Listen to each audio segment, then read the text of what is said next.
nakulimbat na yung pera. Pagkatapos mag-audit siya, post-audit, sasabihin niya, notice of disallowance. Nakakita na po ba kayo na pagkakataon, o kahit anuman, sa lahat ng notice of disallowance na inisyu ng COA, maliban lang so nag-volunteer na magsoli ng paunti-unti, yung malakihan po na notice of disallowance, meron pa pong napakulong? Meron silang nasingil? Meron po ako na-monitor, 100 billion sa SBMA, naging final and executory, umabot ng Korte Suprema. Final and executory. Hindi pa po nakolekta ng COA hanggang ngayon. Walang kang ngipin-ngipin. Ito po yung gusto naming gawin lahat. After 3 investigations, pati Civil Service Commission po, kailangan po nating i-amend na yung sinasabi ng 6713, yung Code of Conduct and Ethical Standards of Public Officials. Halimbawa po yung Section 8. Lagyan natin ng provision that the public has the right to know the assets, liabilities, net worth, and financial and business interests of any public official or employee, including those of their spouses or unmarried children under 18. Ito pa po importante dyan. However, public access of these SALN documents remain limited. Sa ngayon, kaya pinopropose natin that the SALN of members of Congress be made available to the public through the official website of the Senate and the House of Representatives. Para sa ganun, makuha nyo na kagad, hindi susulat ka pa. Kung ayaw niya, hindi mo rin makukuha. Very, very limited ang access po ninyo. Pang-14, i-abolish po natin yung River Basin Control Office. Ito po ay parkingan po ng mga pinopload na mga opisyales na wala namang ginagawa. Isipin po ninyo, 2006 nagawa itong opisinang ito under the DNR. Siya ang dapat mag-integrate ng ating 18 existing river basins in this country. Wala silang nagawa kahit isa. Puro pangwawaldas lang ng sweldo. Nagsusweldo na walang ginagawa. Ito po yung gusto namin gawin. After 3 hearings, 14 na po ang measures na naiisip namin na dapat nating isulong para sa ganun itong mga nangyayaring ito. Kahit papano, ma-address na po nating lahat. Sabi po si Senator Ping na imbes na WPP, why don't we consider legislative immunity daw po muna para pwede pa rin mag-tell all the Discayas and other witnesses pero hindi magagamit to laban sa kanila. Sayang naman yung batas, di ba? Ba't natin ginawa yung batas kung hindi natin? Okay lang yung sinasabi niya, pero ito batas na ito eh. Wala namang kasiguruhan yung legislative custody. Samantalang ito batas na umiiral, ba't hindi natin paganahin?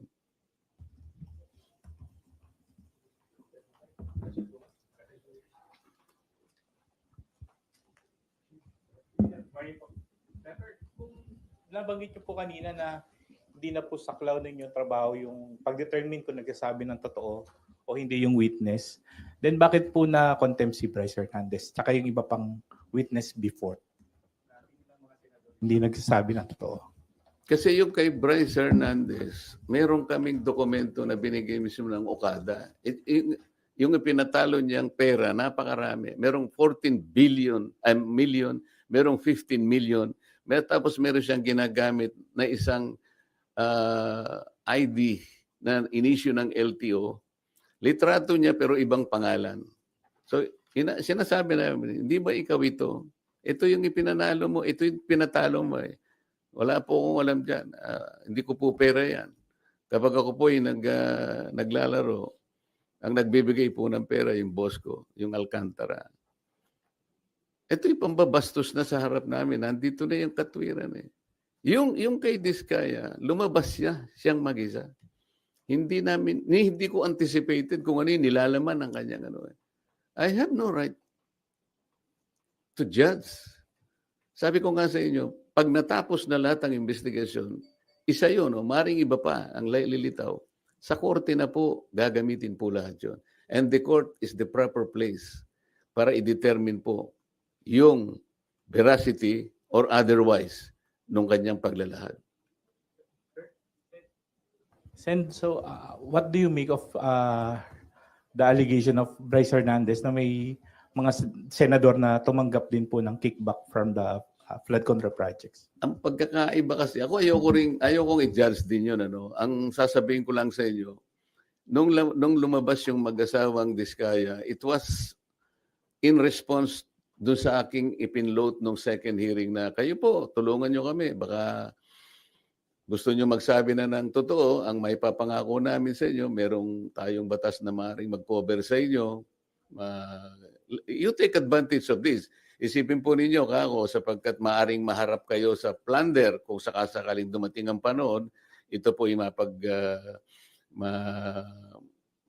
may latag lahat sa korte. Baka po ako maging maganda para sa inyo. Walang madali. Pare-parehong mahirap to. Ngunit makakapamili kayo, maaaring makaiwas kayo sa criminal prosecution, maaaring ang gawin na lang ng gobyerno ay civil liability na lang. So, in response to that, parang in-explore naming possibility, may lumabas nga. Ito nga yung Diskaya. Ang totoo nun, mayroon pa nga gustong magsalita pa, pero ang sabi ko nga sa kanila, mag-unahan kayo. Kasi kung halimbawa ma-establish na namin na ito ay sapat na, hindi na namin kailangan yung iba, di ba? Kasi isa sa mga requirements ay yung masasubstantiate yung mga in material points, lahat ng mga premises. Kung na-establish na halimbawa sa magitan nito, kalabisan na yung iba pa. Kaya namin pinload yun. Ngayon, yung paglabas ni Diskaya, wala siyang, hindi siya under custody di ba? So inaakala namin voluntary talaga. Tsaka sumulat siya sa akin, talagang voluntaryo. Inamin niyang voluntaryo sa sarili nila na gumawa ng pagsasalaysay. Samantalang si Bryce Hernandez, under sa custody na siya ng Senate. Sa palagay mo, voluntary pa yon? Ako sa akin lang. Gusto kong ibalik sa inyo, voluntary pa ba yung kaya ka nandun ka na gigisain ka na naman ng House of Representatives At meron ngang mga nag-text sa akin na mga ibang tao na tumulong sa ibang mga partido. Meron daw mga congressman doon na nagsabi o nagsasuggest, maglaglag ka na rin ng mga senador para hindi kayo makontempt. So, malalagay sila sa pressure So kung tatanungin mo ako, palagay nyo ba kapani-paniwala? Hindi ko alam. Pero kayo ang makakapagsabi, alin ang mas magandang sworn statement? Yung hindi ka pa under custody o yung under custody ka na? Doon masasalamin mo ngayon kung alin ang mas voluntaryo. Alin ang mas totoo. Sir, hindi ba, Senator, mahalaga din yung ma-determine yung credibility ng isang nag-a-apply na witness? For example, itong Diskaya, si Sara Diskaya, puting asawa niya, they have been denying before that they own more than one company. Sabi na yung Alpha and Omega lang yung kumpanya nila. Pero later on sa Blue Ribbon, inamin po nila na siyam yung pagmamayari nilang kumpanya. Alam mo, yun nga ang korte nang magdidetermine nun later on. Kami, nahangga lamang kami doon sa paggawa ng batas sapagkat ang aming direction is always in aid of legislation. Gusto kong malaman ninyo, there is a distinction between police investigation at saka yung investigation in aid of legislation. Ayokong magbigay ng insinuation dyan, but hindi ako marunong sa police investigation dahil hindi ako police.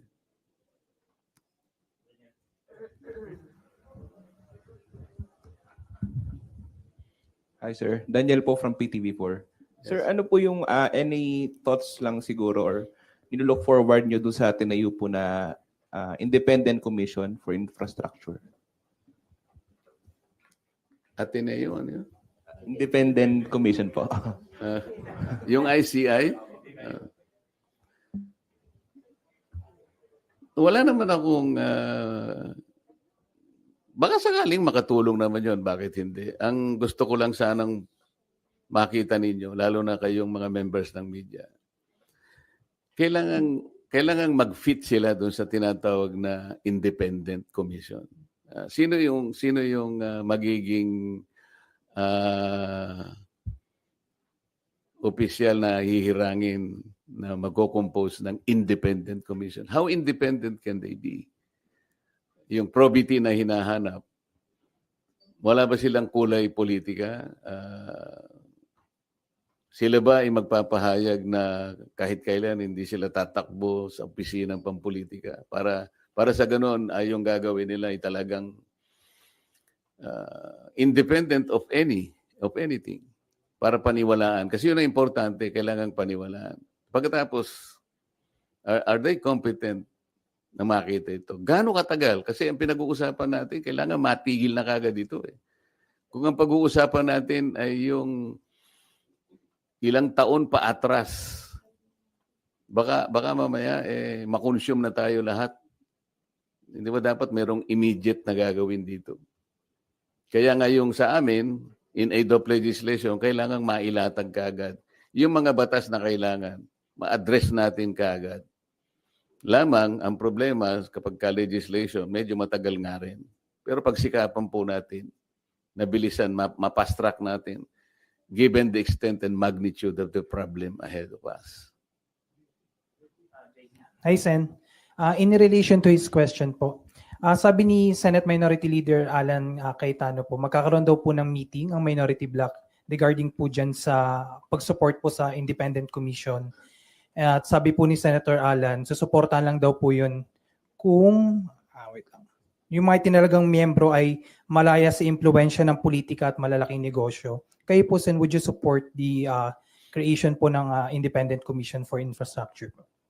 I will support the creation of that commission. Ang sabi ko nga, yung kailangan siyang maging independent talaga. Kagaya ng ipinahayag ni Minority Leader Alan Cayetano, tama lang talaga na makita talagang independent sila para maging malinaw, katanggap-tanggap yung resulta ng kanilang investigation. Otherwise, malalagay na naman tayo dun sa kalagayan na ipagkikibit-balikat lang sapagkat napolitika na naman tayo. Nag-meeting na po ba ang Minority Bloc o magmi-meeting pa lang po para pag-usapan po yan? Nakita ko sa thread, magmi-meeting pa lang kami. Pupunta ako mamaya.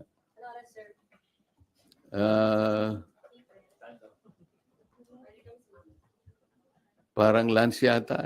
Pero quick lunch lang kasi kailangan namin makabalik dahil may session, hindi ba? Sir Mav Gonzales po, GMA. Sir, may we get your comment lang po, ibabalik na daw po sa Senate si Bryce. Ano ka mo? Ibabalik na po sa Senado si Bryce. O, hindi maganda. Talaga naman dito siya dapat. Sir, what do you think prompted this? What do you think prompted this po? Hindi ko alam. Baka naisip nila na talagang dapat sa Senado talaga.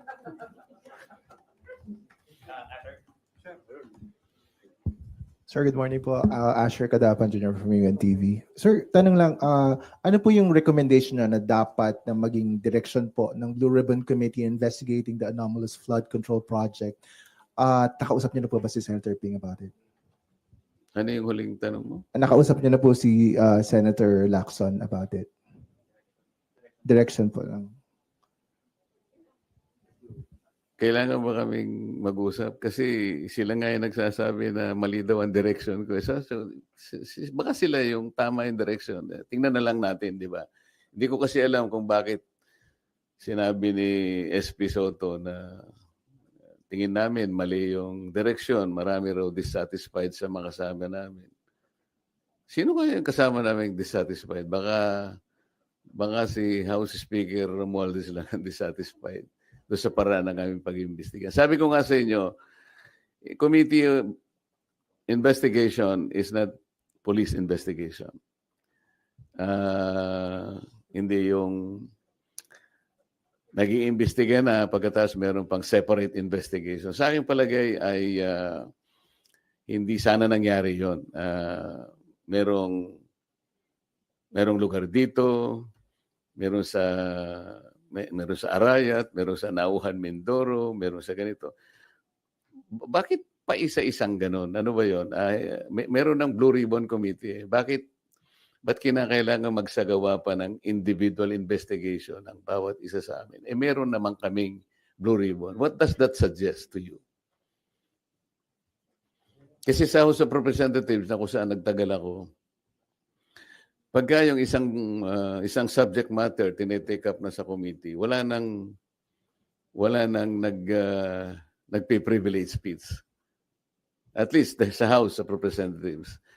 Sa Senate siguro baka wala namang rules na gano'n. Pero sa tingin ko, kahit na walang rules dito, pagka tinetake up na sa Blue Ribbon Committee, I think the common decency requires na wala na dapat yun. Kasi parang nagpapaligsahan. Hindi maganda. Sen, last lang na po sa akin. Bukod po sa pagkompronta, sabi niyo kay SOJ Remulla, meron po ba kayong ibang mga plano pang gawin to pursue providing protection sa mga diskaya, or are you still going to pursue it? Yun lang ang alam ko kasi yun ang nasa batas lang eh. Kasi baka kung meron pa akong gagawin, sasabihin nila, kinakatigan siya o inaapoyohan. Ayokong isipin ninyo na meron akong kinakampihan dito. As chairman, kailangan maging neutral ka eh. Alam mo yung problema ko nung nag-hearing ako sa Blue Ribbon? Ang problema ko yung mga kasama ko nga. Kung paano ko mamamanage yung time. Lahat gustong magsalita. Walang focus, di ba? Halimbawa, ang tinutukoy ng isa dito, pagkatapos magsasalita yung isa, doon ang tanong niya. So, yun pala yung nakita ko. Yun pala yung pinakamahirap na challenge para sa akin. Eh. Hindi yung pagtatanong mismo o kung paano mo i-manage ang mga kasama mo. Kasi iba't iba yung pinanggagalingan nila. Kaya kung iisipin mo, kung kailangan maging focus kayo dahil kukunti yung panahon, medyo hirap ka pagka yun ang issue. Sir, Mary Reyes from One News One PH po. Over the weekend po, meron pong umuugong na may kudeta daw po laban kay SP Soto. May nagsasabi rin po galing daw po sa Duterte Block yung move na to. Your comments po. Hindi ko naman alam yan. Hindi naman ako chismoso. Pero wala po bang kuda na nabubuo po ba ngayon o may info po ba kayo? Ako wala. Baka ikaw meron. Sabihin mo nga sa akin. Chika na lang po tayo. Thank you, Sen. Sir, sabi niyo mahirap yung pag-manage nung kayo ay Blue Ribbon Committee Nakita mo Chair. naman di ba? Yes, sir. Meron kang pinupunto dito. Tapos biglang sasabihin siya, ang pinakamahirap dito, biglang may mag-i-intervene. Mr. Chair, may I intervene? Of course, papayagan ako. Yun ang marami. Kaya kung minsan may nagseselos, ikaw kanya, hindi ka naman fair eh. Salita na salita. Paano mong gagawin ng intervene ito? Papayagan pagkatapos. Tapos yan naman, nandun pa siya rito. Naku, hirap na hirap ka talaga doon. So, sir, nakahinga ba kayo ng maluwag na hindi na kayo yung chair? Or would you have wanted to stay as the chairman of Blue Ribbon po? Hindi mo naman tanong, nakaluwag-luwag, talagang lumuwag. Nung ako'y pinalitan na, yung paghiga ko sa kama, nakatulog agad ako. So ayaw nyo na rin, sir? Or would you have wanted to stay, sir, as the chair? Siyempre, kung ako yun, mandato yun ang tungkulin natin. Hindi naman tayo umaatras sa tungkulin.